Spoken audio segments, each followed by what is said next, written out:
Studies Center at Oxford University. Dr. Mustafa, thank you very much for coming on the program Pleasure, today. Bill. Tell us about how your work at the center intersects with the world of business. The center is an academic institution, and the primary aim is to promote a better understanding of Islam and the Muslim world through teaching, research, and publications.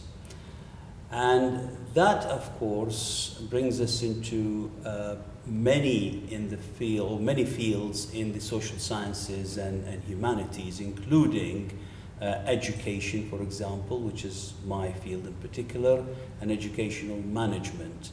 The center has developed an interest, for example, in the work of Islamic banks, and we created a research unit in Islamic Finance, which has engaged banks in their research and development of Islamic financial products. That's just one example.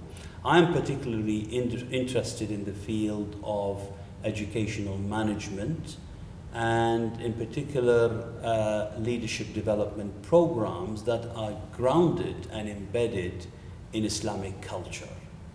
And so how does that manifest itself at your institution?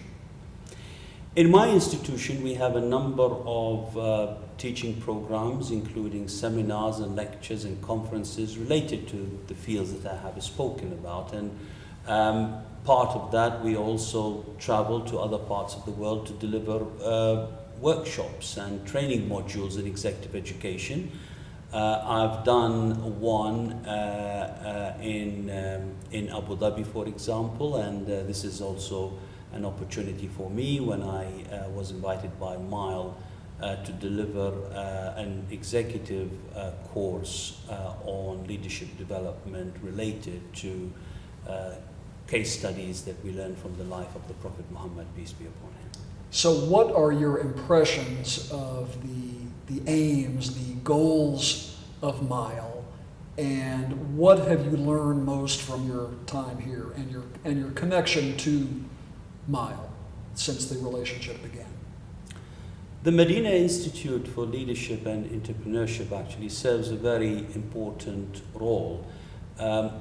Clearly from my teaching and my studies and my experience, there is a deficit, there is a paucity in terms of talent or talented people serving various sectors of the industry or in the corporate world in general.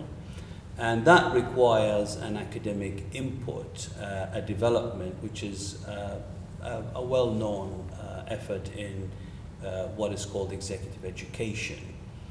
However, that requires, when you come to, say, the Muslim world, it requires an additional element that the course content must be grounded in the culture and the history and the civilization of that part of the world. It makes the course potentially more relevant to the participants, and it creates a better impact due to that. And here where Mile basically plays an important role in creating an environment, a platform, and also, I hope, in due course, they will be creating their own flagship training programs that will have that element embedded within it. And if they succeed in doing that, I think they will go a long way in bridging that deficit that most countries of the Muslim world require and need. Do you think that for the individual who attends Mile programs, is it too much to say that the experience helps them both spiritually and, shall we say, intellectually in terms of growth as an executive? Oh, that's for sure. Especially when the programs are held in the city of Madinah, which is the cradle of the revelations and the cradle of Islamic civilization, I think it adds a great deal of input in terms of spiritual input as well as an intellectual input. It connects people's souls with the content of what they are being taught. That is an added value which I think a lot of participants will be looking forward to. Great. Dr. Basil Mustafa, we sincerely appreciate your time, sir. Thank you again. Thank you.